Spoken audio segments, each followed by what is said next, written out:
Well, today marks day 86 of the actors' strike, but negotiations are set to pick up again in just a few hours. 11 Alive's Tracy A. McPeer joining us live this morning with what this means for the film industry here in Georgia. Tracy. Well, the writers have already reached an agreement, but the actors are still on strike, essentially keeping the film industry on pause.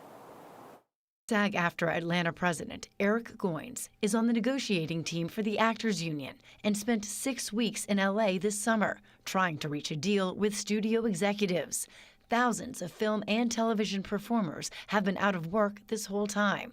The biggest demands include a bigger cut of revenue by streaming shows, increased base compensation, and safeguards against artificial intelligence technology. SAG-AFTRA's proposals are surrounding minimum compensation.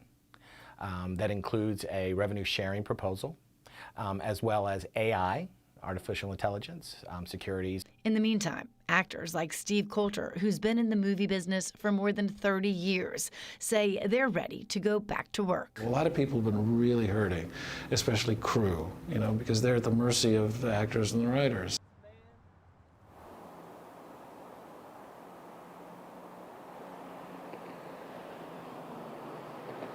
Now, both sides are expected to come to the table today and then again on Monday.